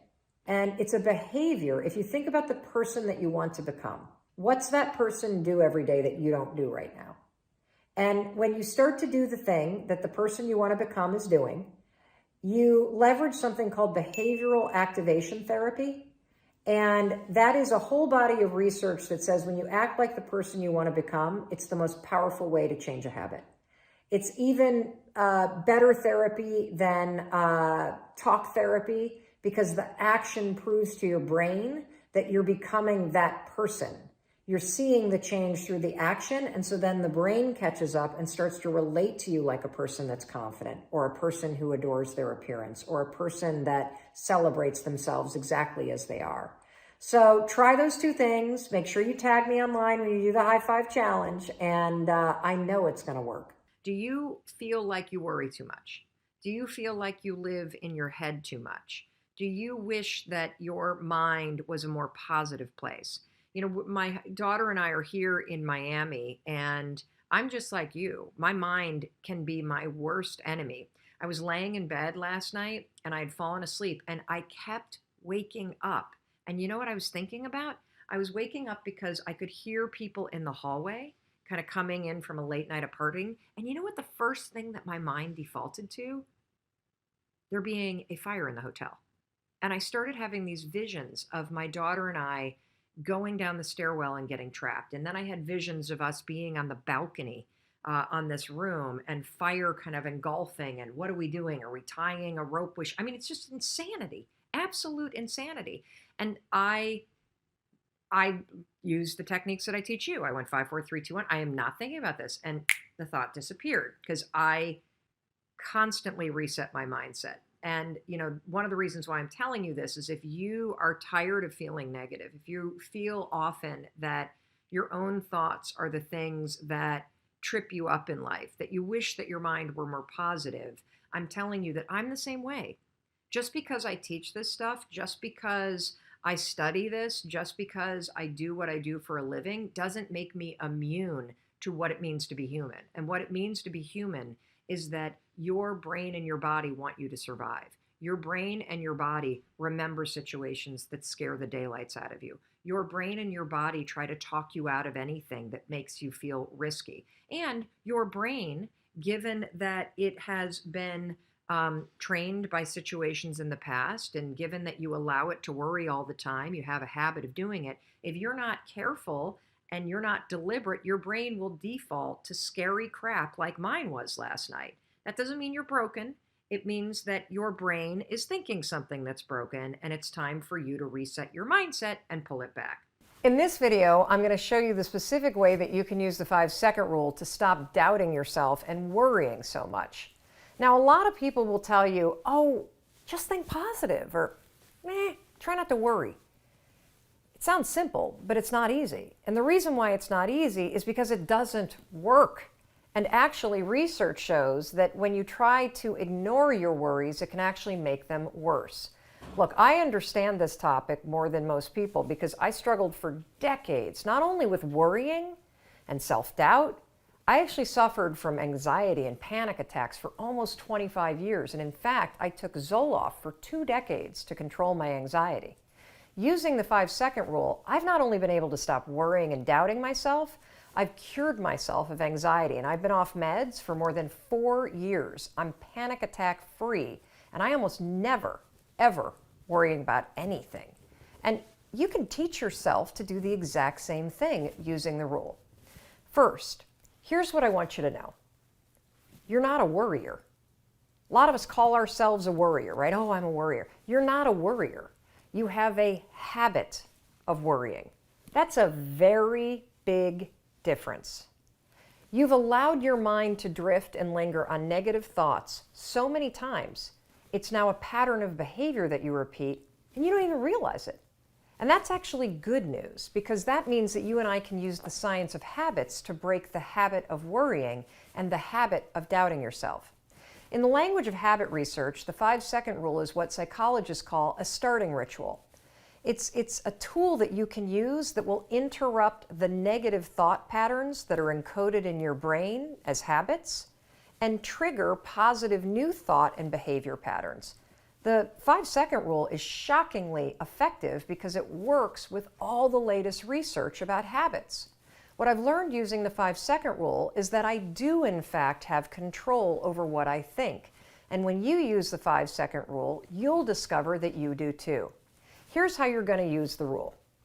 The moment that you feel your thoughts drift, and have you ever noticed how worrying and self-doubt, they have a way of literally like taking you away from a situation. You can feel your mind go from the present moment to drifting to something negative. Maybe you're sitting at a meeting at work and suddenly you start talking down at yourself and doubting yourself. It happens like that. But the moment that you catch yourself do it, that's a moment of tremendous power. You have a decision to make. You can either sit there and listen to the worry and listen to the self-doubt and let it hijack you, or you can make a decision to assert control. That's when you use the rule. You're going to use the countdown trick, 5, 4, 3, 2, 1. It's essential. Counting backwards interrupts the negative thought pattern. It's also going to awaken your prefrontal cortex, which is the part of the brain that you need to override a bad habit and replace your bad habit with a positive new one. So every time you feel your thoughts drift to something negative, or you find yourself worrying about things you can't control, 5, 4, 3, 2, 1, it'll switch the gears in your brain, it'll interrupt the negative thought pattern, it'll activate your prefrontal cortex, and you've just created a starting ritual that will prime your mind to accept a more positive thought. That is how you use the rule to change. Some days you might use the rule 20 times to interrupt your habit of worrying and doubting yourself. You know, I've heard a lot of experts say that fear isn't real. That is such a bunch of baloney. Fear is so real. In fact, there are probably things that you're afraid of doing right now in your life, in your relationships, at work. And the fact that you're afraid, that's robbing you of all of the experiences that you want to have in your life. I mean, if you're afraid to fly, that's going to limit your ability to travel and see the world or go visit friends. If you're afraid of public speaking, that's going to really limit your ability to express yourself and share your ideas. If you're afraid of talking to your boss or asking for a raise, that directly impacts how much money you make. Or what if you are dreaming of starting a business, or you've already started a new business, but you're afraid to talk to people and you're afraid to share your business with people? I mean, fear is something that stops us all. And that's why I'm here to talk to you, because it doesn't have to. Fear is real, but I am going to share a secret weapon that I have used for years to beat every single fear that used to stop me. Now, first, before we get into this secret weapon, I just want to cover a few facts about fear, what it is, what it isn't, and some things that you may not know about fear. So first thing, fear is a physical state in your body that is exactly the same as excitement. Let me say that again. Fear and excitement are the exact same physical state. Your heart races. You might sweat a little bit. You might feel tightening in your chest. You might feel a pit in your stomach. You have a surge of cortisol. It's basically the way that your body goes into a hyper-aware state because it's readying for action. Now, what's the difference between fear and excitement? Really simple. The only difference between fear and excitement is what your brain is doing as your body is all agitated. If you're excited, your brain's going, oh, wow, this is going to be so cool to ride this roller coaster. If you're Afraid, your brain's going, no way, there's no way I'm doing that. This is dangerous. Get out of there. Don't do that. It's saying something different.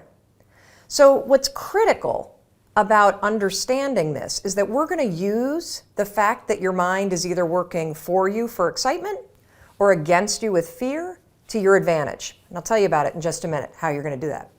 Second thing I want you to understand is that you may have heard the advice, feel the fear and do it anyway. You may have heard the advice, oh, just try to calm down. Think positive thoughts. It doesn't work, does it? And there's a reason why it doesn't work. So let's go back to fact number one. When you're afraid, your body's in a state of arousal and agitation, and your heart is racing, and you're all like amped up, and you're hyper aware of what's going on, and you're freaking out a little bit. What is it like when you're calm? You just kind of chill, right? You got like this low arousal state. Very, very difficult to go from a state of agitation and being all jacked up and excited and weirded out and to a kind of state. It doesn't work. It's like trying to stop a train by throwing a boulder on the tracks. It's going to make the train jump off the tracks. It's going to cause a disaster. In fact, they've proven in research that when you try to ignore your fears, it actually makes them worse. And they've also proven in research that positive thinking alone also can make your fears worse. So, what do you do? What do you do when you're about to go talk to your boss and you feel afraid? What do you do when you have to get on a plane and you're actually terrified of flying? What do you do if you got to give a presentation and you are afraid of public speaking? Here's what you're going to do. You're going to use a strategy, the same one that I use, that has helped me beat every single fear and turned me into somebody that is terrific when it comes to a high-stress situation. This is how you do it. You're going to use my 5-second rule in combination with what I call an anchor thought, and that is going to reframe what your mind is doing so that your mind goes from feeling agitation and making you afraid to reframing it from agitation to excitement. It works like magic. Now, I have used this technique for years, literally for years. And one of the ways that I want to introduce you to it is I want to take you backstage. I want to take you backstage to a speech that I delivered this year. And what you're going to see is you're going to see me behind, the major set. I'm about to walk out. You can kind of hear the crowd roaring. My introductory video is playing. My body is in a state of arousal. I am literally, my heart is racing, my arms are sweating. Like you're going to see this. I'm going to tell you about it. And you're going to watch me use this same technique I'm going to teach you to reframe my nerves into excitement. Check this out. All right, I'm about to go on stage. There are 7,000 people out there, and it's so exciting because what they don't know is they're about to learn the 5-second rule, and their lives will never be the same again. Now, I gotta tell you, my heart is racing. My armpits are sweating. I have the exact same physiological feeling as when I'm afraid, but I'm not afraid. I'm excited. Excitement and fear is the exact same thing in your body. It's just what your brain calls it. Here's a trick that's proven by science that I use every time I speak. When I start to sweat, when I start to have butterflies, when I start to have my heart race, I say, I'm excited. I'm excited to get out there. I'm excited to talk to these people. I'm excited to share the 5-second rule. And what that does is it sends a message to my brain that tells my brain why my body's all agitated and excited. And that way, I don't feel afraid. Remember, excitement and fear, exact same thing in your body. The only difference is what your brain calls it. Go get them. Now, I want to give you one more example, just to make sure that you really get how you can use this. So a lot of you have written to me about your fear of flying, and I can really relate to that fear because I used to have the exact same fear. But I use this same strategy to conquer it. Here's how you're going to do it. So first things first, if you've got to do something that really makes you nervous or that you're afraid to do, before you're about to do it, come up with an anchor thought. What's an anchor thought? Well, an anchor thought is something that's going to anchor you so that you don't escalate any situation into a full-blown panic attack or into a situation where you screw things up. It's a way for you to anchor yourself so you maintain control over what you're thinking and how you behave. So here's an example with flying. It's important when you're creating an anchor thought to pick something that is in the proper context of what you're afraid to do. So for flying, pick an anchor thought that has to do with the trip that you're taking. So if I'm boarding a plane to fly back home to Michigan, an anchor thought might be a picture in my mind of my mom and I walking on the shores of Lake Michigan where I grew up. That's a thought that makes me happy, it makes me excited, and it's also related to the trip that I'm taking. If you have a conversation that you need to have with your boss, pick an anchor thought about how you feel after having that conversation. Maybe it's you picking up the phone and calling somebody that you love and saying, "Oh my gosh, it went so well." Or, you walking out of the meeting and feeling like, yeah, I survived that conversation. I feel pretty good about myself. So now that you have your anchor thought, you're ready to beat the fear. I haven't lost anybody that I love. So I would not say what I'm about to say if somebody that I loved had died in this pandemic. But I have found the great pause that the last 2 months have forced me to take to be the greatest gift that I have received in the last decade. My kids have been home. I have been off the road. I have been forced to slow down.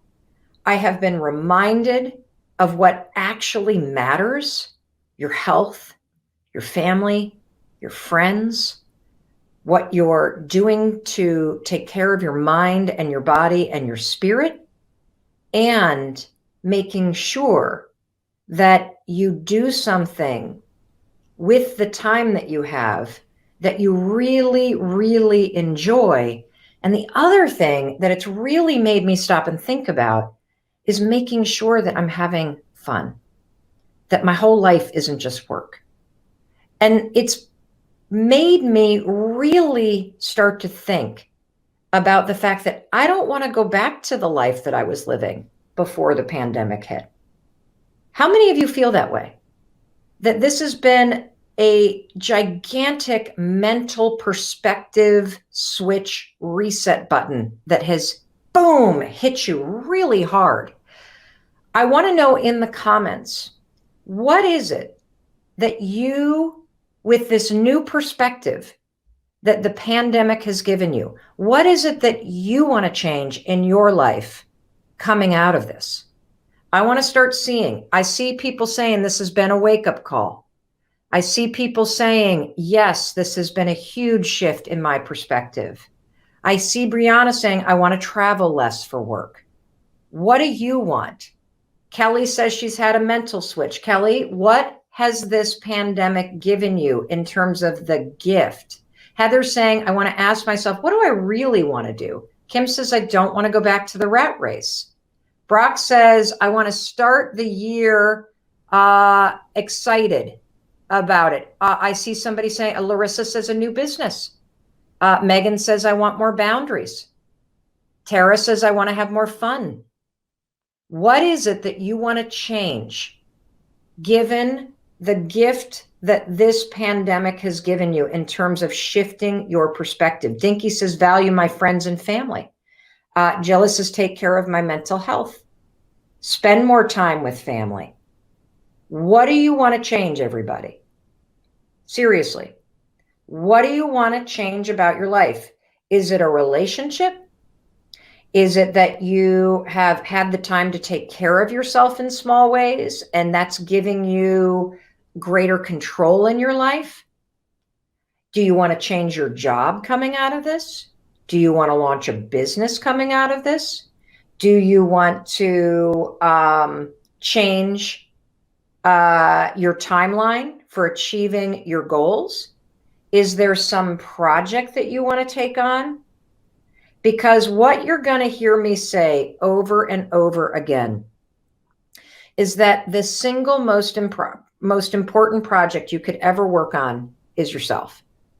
And the greatest gift that any challenge will ever give you is a perspective shift and the realization that you can face hard things, that you can survive hard things, and that in learning more deeply about yourself and about what you value through the challenges in life, you are going to be handed a moment where you can make a decision. You hear me say all the time, you're one decision away from a different life. Changing your life does not take motivation. Motivation is garbage. Changing your life takes discipline. The discipline to make a decision to change. You see, you need 3 things if you want to come out of this pandemic and truly change your life for the better. So many of you do not want to go back to the life that you were living. You see something greater for you. And what you're going to need in order to make that shift is you need clarity. You need the clarity to write the change down. And I want you to start right now. What in the comments? Let's get really clear. Terry wants to come out of this a healthier and better person. What is the clarity? Tell me the change that you want to make coming out of this. You got to have the clarity to write it down. That's number 1. The second thing that you got to have in order to make a change happen is you've got to learn the skill of confidence, which is the ability to try something when you don't feel ready.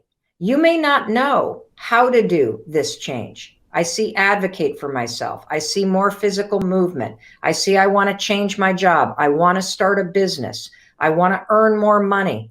I want to travel less. I want my work to have meaning. I want to get out of an abusive relationship. I want to help people in need. I want to make sure that I continue to keep the promises that I've been keeping, getting up on time, working out every day, working on my relationship. This is fantastic because you're having a moment of clarity. And when you start to write it down, you are starting to develop the confidence and the knowing that you deserve to have this change happen. And then finally, what do you need in order to really change your life? Because it's not motivation, everybody, it's discipline. Discipline to make small promises, keep small promises, discipline to take small actions when you feel afraid, the discipline to find the courage to push yourself forward when you don't know how. That's how you change your life. Just those 3 things: clarity, confidence, courage. That's all you need. And that's why you got me in your life, because I'm here to push you. I'm here to encourage you. And I love seeing what you want to change.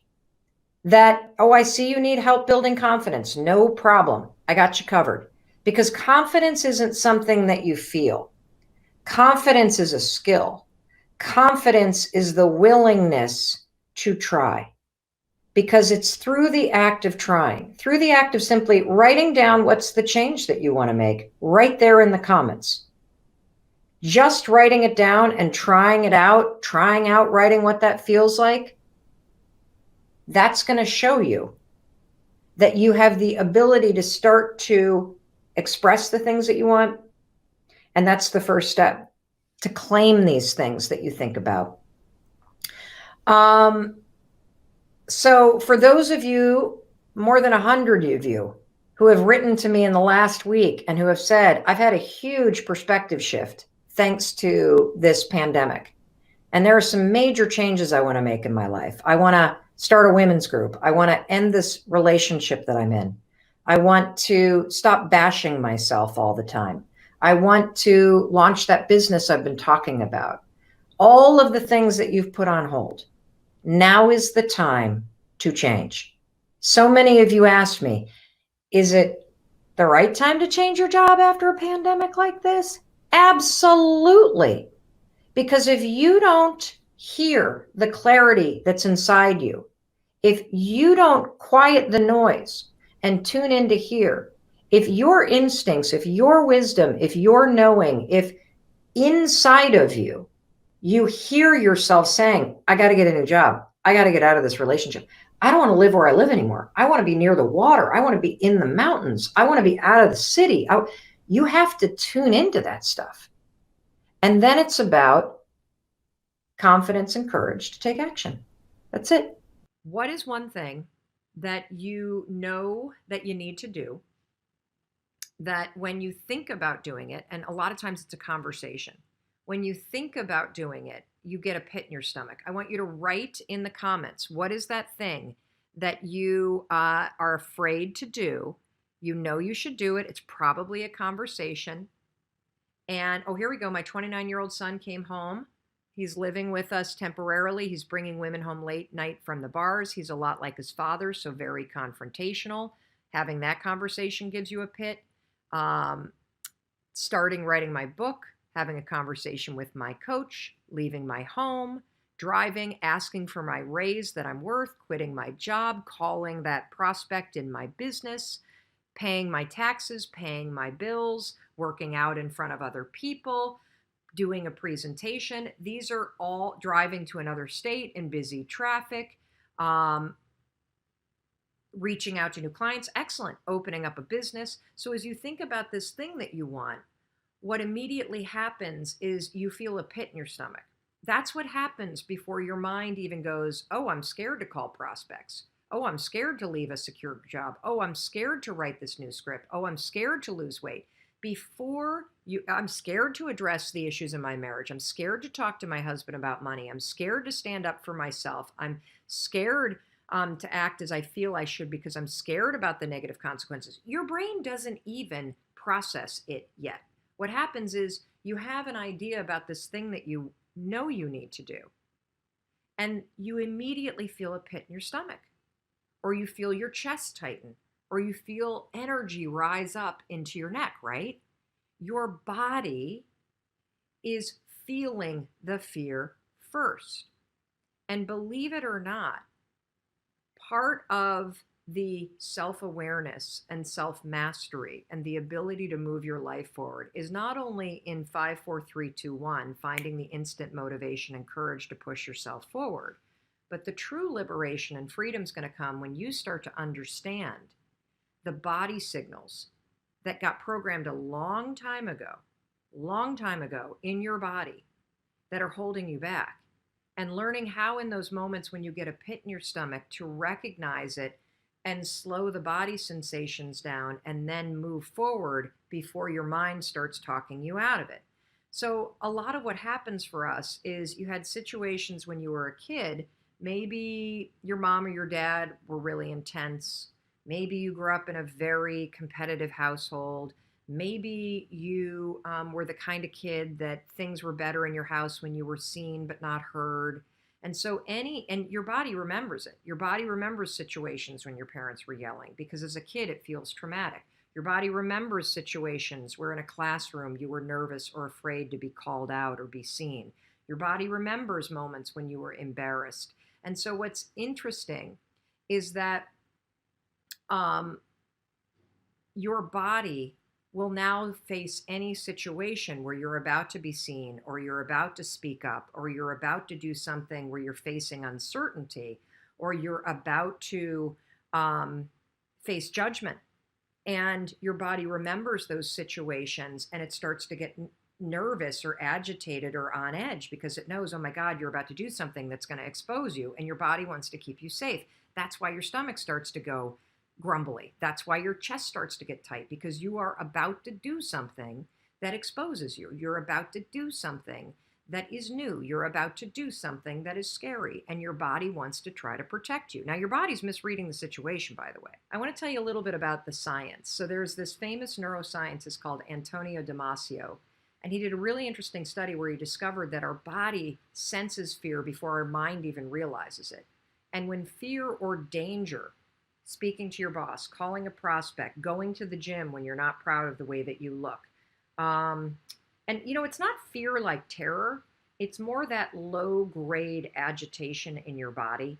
I felt it yesterday because I went to a boot camp class yesterday, and I'm not in good shape, and I don't do boot camp classes. And Kendall and I are staying at this hotel where, holy cow, everybody seems like there's some sort of professional weightlifter or Instagram model. And so it was really intimidating. And I could feel that agitation in my body.